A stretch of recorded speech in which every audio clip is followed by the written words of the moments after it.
El empleo, una de las mayores preocupaciones del país, también del gobierno, ¿no? En este año y todo lo que ha significado y significa el impacto del empleo en la República Argentina. Vamos a hacer un balance de la situación del empleo de este año 2022 y también las perspectivas de lo que viene el año próximo. Matías Guidine es CEO de Guidine Rodil, es especialista en mercado laboral, está gentilmente con nosotros para hablar de este tema. Matías, un gusto, un placer saludarte. Buenas tardes. ¿Qué tal? ¿Cómo están? Buenas tardes. Gracias por la comunicación y por el tiempo. ¿Es una de las mayores preocupaciones del país el empleo, Matías? Bueno, sí, ¿no? Junto con la economía y con la inflación, es un dato que viene relacionado. Venimos de un pico muy alto, lógicamente, con lo que fue la pandemia. Después el empleo se recuperó fuerte en 2021 y ahora ya en 2022 estamos encontrando tal vez el mismo nivel, el mismo piso o meseta que teníamos previo a la pandemia. Es un poco lo que refleja ahora las cifras del INDEC que salieron la semana pasada, 7,1 de desocupación, ¿no? Hay un dato muy interesante que tiene que ver también con lo que ha quedado post-pandemia en este modelo híbrido del trabajo. ¿Esto se mantiene en el tiempo, Matías? Sí, hay que entender que no todo trabajo puede hacerse de manera virtual, ¿no? O sea, un taxista, alguien que trabaja en un comercio o en una planta, tiene que estar sí o sí en el lugar físico. Pero aquellos que pueden, bueno, hoy te diría que casi el 80% de las empresas tienen un modelo de trabajo flexible que implica al menos, en la mayoría de los casos, de vuelta al 70%, 2 o 3 días en la oficina, ¿no? Un poco pensando hacia adelante, no existe un modelo ideal, ¿no? Ambos tienen fortalezas, debilidades, pero lo que es casi seguro es que no volveremos al trabajo anterior donde era necesario estar 100% todos los días en la oficina, ¿no?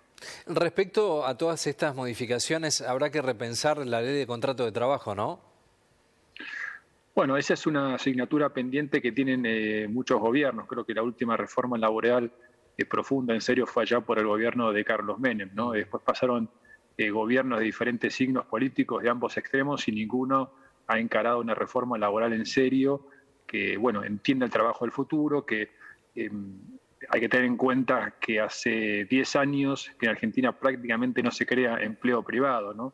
De agosto 2022 a agosto 2012 el empleo privado registrado creció 2 puntos, Wow. cuando el público creció casi 28, o sea, 5 veces más.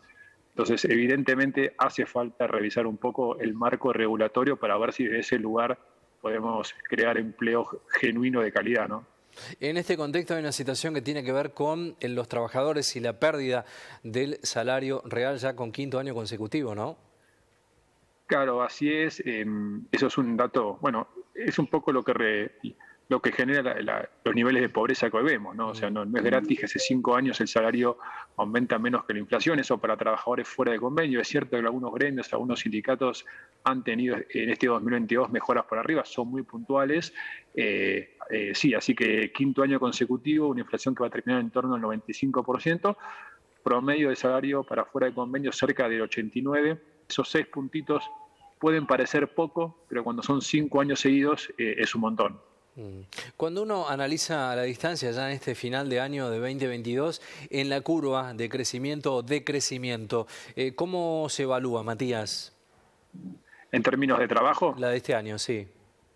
bueno, este año ha sido un año, diría, bastante amesetado. Como te decía, 2021, año de fuerte recuperación, después de lo que fue el 2020, que fue muy duro, donde hubo despidos, hubo gente, suspensiones y demás. 2021 una recuperación muy fuerte. Ya este 2022 estamos amesetados, al mismo nivel de decía, mercado laboral debilitado, bastante mediocre, que tiene oportunidades puntuales en algunos sectores muy específicos, casi siempre vinculados a la tecnología y también a la agroindustria, hay que decirlo, pero que son oportunidades específicas, muy puntuales, y que hacen que el balance general sea de vuelta de mediocridad, que es un poco lo que uno imagina para 2023, ¿no? O sea, un crecimiento económico, uno asume menor, una inflación que se va a mantener, año electoral, bueno, un poco difícil pensar un escenario mejor en términos de empleo. Claro, te iba a consultar respecto al año que viene, ¿no? Un año Claro. electoral con todo lo que significa. Y esta transformación necesaria de trabajo real, ¿no? Mucho hablamos de planes, de trabajo y demás, y esta transformación que me parece que termina quedando en el discurso político porque no se termina haciendo esa transformación necesaria. ¿Cuán complejo es empezar a hacer ese cambio, Matías? Bueno, creo que acá hemos perdido durante mucho tiempo lo que fue la cultura del trabajo, ¿no? Todo lo que tiene que ver con planes es un problema difícil de desentrañar, ¿no? No es sencillo. El gobierno ha tenido algunos intentos bastante improvisados y de corto plazo que lógicamente no han generado efecto. A pesar de todo, Argentina tiene sus oportunidades. Pensando en el futuro del trabajo, hoy es muy importante la cantidad de exportación de servicios profesionales que se dan al exterior, ¿no? Es el tercer sector de ingreso de divisas luego del campo y luego del sector automotriz, y ahí Argentina tiene una oportunidad siempre y cuando piense, diseñe una normativa legal, no esta que se ha generado a las apuradas, para ver cómo poder capitalizar ese conocimiento que Argentina tiene para el mundo e incluir dentro de un sistema formal legal toda la gente que hoy, hay que decirlo, trabaja en la informalidad, en la marginalidad, cobrando moneda extranjera y no tributando los impuestos que corresponden y no teniendo los derechos y las obligaciones que también le corresponden, ¿no? Todas las semanas dialogamos con gente de Monapi, el Movimiento Nacional PYME, ¿no? Y ellos tienen un proyecto de ley muy interesante que tiene que ver con esto de transformar estos trabajos precarios en trabajos reales. ¿Cuál crees que es el motivo? Porque siempre me cuesta imaginarlo y creerlo, que la clase dirigencial política no quiera generar empleo genuino. Da la sensación de que hay una negativa respecto a la creación de trabajo genuino. Y esto tiene que ver en forma directa con plataformas electorales, con grupos tenerlos cautivos, digamos, para elecciones, eleccionarios. Digo, ¿por dónde va el tema, Matías? Es interesante lo que decís porque hay que pensar que en Argentina el 70, por lo menos un poco más del empleo lo generan las pymes, ¿no? Claro. Entonces, ese es un dato no menor cuando uno piensa en el trabajo. También es cierto que el marco regulatorio actual de las pymes es muy complejo. Hay que empezar solamente en la industria del juicio y tal vez 1 o 2 trabajadores, una pequeña empresa de 10 personas, tal vez puede quedar en la ruina por el marco que tenemos. Yo creo que pasa mucho por entender realmente qué es una reforma laboral. Cuando uno habla de reforma laboral, piensa derechos, obligaciones, salarios, y no está en eso, está en entender, y cuando vos preguntás por qué no lo hacen, yo creo que muchos no saben qué implica el trabajo del futuro. Hay 2 ejemplos concretos, o sea, el trabajo del futuro tiene que ver con dónde trabajamos. Esto fue un ejemplo de la pandemia, antes era impensado esto de la virtualidad, hoy vino para quedarse.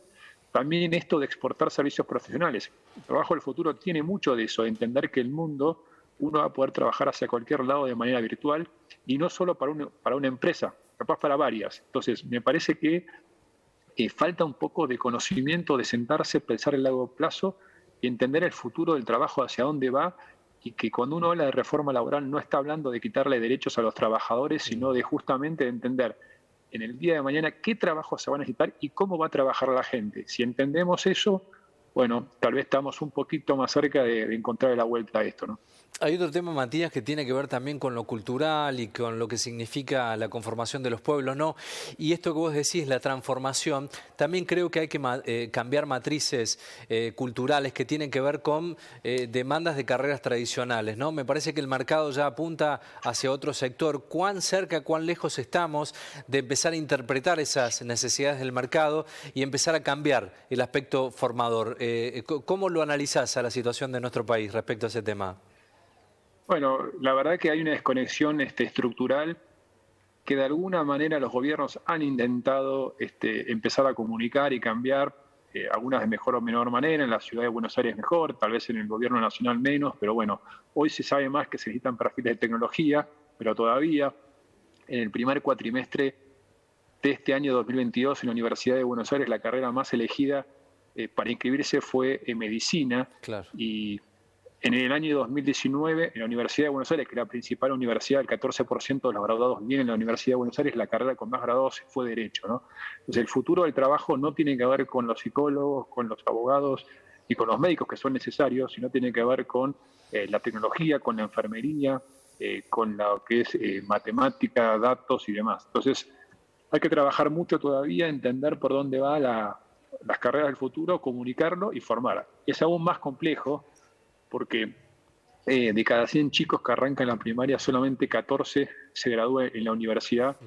Y como dato, en la provincia de Buenos Aires, el 50% de los chicos no terminan el secundario. Entonces, tiene que ver mucho con la educación. Entonces, es un poquito más complejo formar los profesionales. Hay que empezar corrigiendo el sistema educativo, que es otro problema mayor. En definitiva, en Argentina lo que falta es una planificación estratégica de los recursos humanos a por lo menos 15, 20 años. Pero bueno, en Argentina planificar a largo plazo, digamos, no es una virtud que nos sobre en este campo ni en cualquier otro, ¿no? Matías Guidini, ha sido muy amable y muy claro, que tengas un buen cierre de año. Gracias igualmente, saludos para todos. Saludos.